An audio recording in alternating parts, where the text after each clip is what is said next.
Everyone, कैसे आप सभी। आई एम श्योर कि आप सभी ठीक होंगे। तो चलिए आज का वीडियो स्टार्ट करते हैं।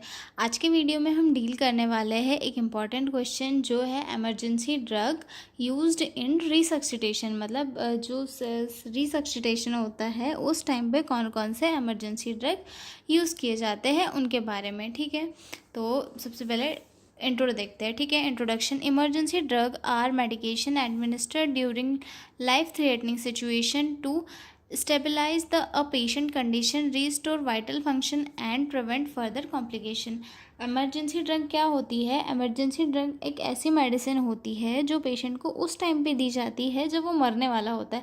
मतलब मरने वाला नहीं होता है, मतलब उसकी जो लाइफ थ्रेटनिंग कंडीशन होती है, जैसे कार्डियक अरेस्ट हो गया, शॉक हो गया, इस टाइम पे पेशेंट को दी जाती है जिससे कि उसकी लाइफ को बचाया जा सके। ठीक है, इन ड्रग को देने का एम होता है कि जो पेशेंट है उसके वाइटल जो ऑर्गन है वो फंक्शन कर सके और पेशेंट की जो लाइफ है वो बची जा सके। ठीक है, this drug essential in managing condition like cardiac arrest, severe arrhythmias, shock and respiratory failure. मतलब ये जो ड्रग्स है, ये ड्रग्स ऐसी कंडीशन को मैनेज करने के लिए दिए जाते हैं जैसे कि सीवियर एरिथमिया या फिर शॉक और या फिर रेस्पिरेटरी फेल्योर। ऐसी जो कंडीशन आती है, इन्हें ट्रीट करने के लिए इमरजेंसी ड्रग किसी भी पेशेंट को दी जाती है। ठीक है, इसके कैरेक्टरिस्टिक्स देखते हैं कि क्या क्या कैरेक्टरिस्टिक्स है इमरजेंसी ड्रग के।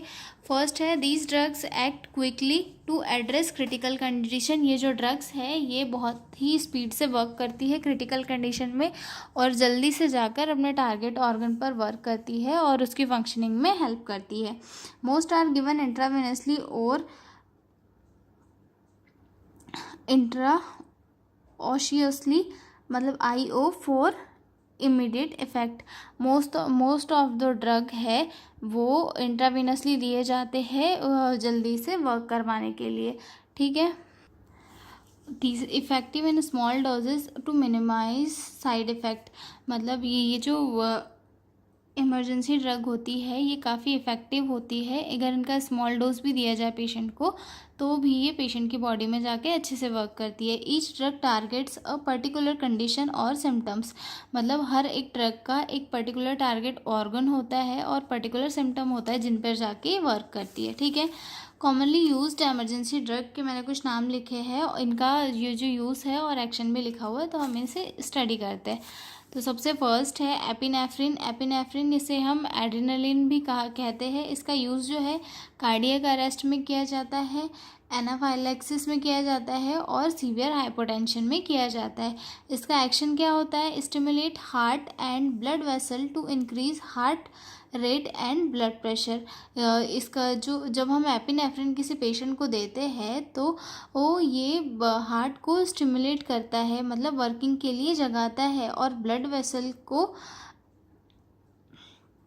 स्टिमुलेट करता है और हार्ट रेट जो है वो इंक्रीज़ करता है और ब्लड प्रेशर भी बढ़ाता है। मतलब हाइपोटेंशन की कंडीशन में जो ब्लड प्रेशर है उसे बढ़ाने के लिए एपिनेफ्रिन या फिर एड्रेनलिन जो है ड्रग दिया जाता है।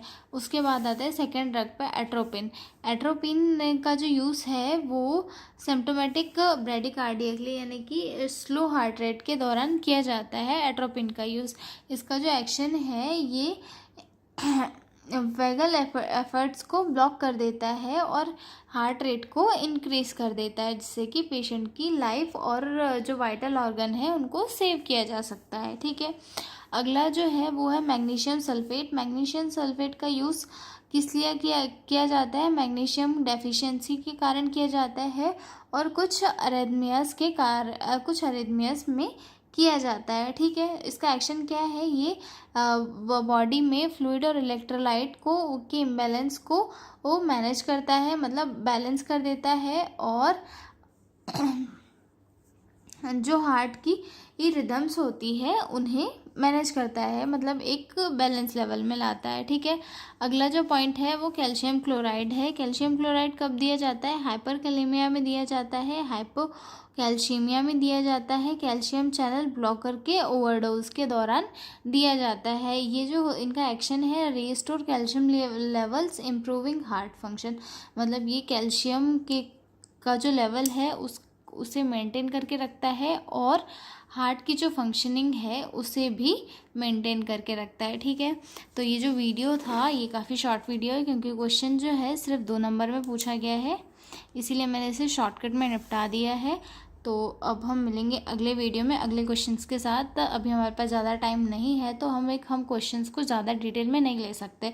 एग्ज़ाम हमारी 26 को है तो हमें क्वेश्चंस को जल्दी जल्दी लेके जो है ख़त्म करना है। आप मेरे इजी नोट्स से क्वेश्चन को याद कर सकते हैं और ये 2 नंबर का है, उसके अकॉर्डिंग हमने इसमें काफ़ी कंटेंट लिख दिया है। ठीक है, अब हम मिलेंगे अगले वीडियो में एक नए क्वेश्चंस के साथ। तब तक के लिए बाय बाय। चैनल को सब्सक्राइब करना बिल्कुल ना भूलें और अपने सारे क्लासमेट्स को चैनल भेज दीजिए ताकि सभी लोगों को पेपर्स प्रीवियस ईयर के मिल सके और सभी जो है आसानी से इस पेपर में पास हो जाए, क्योंकि MPMSU पेपर बहुत ही लेट लेती है, ये सभी को पता है। ठीक है, तो मिलते हैं अगले वीडियो में, तब तक के लिए बाय बाय।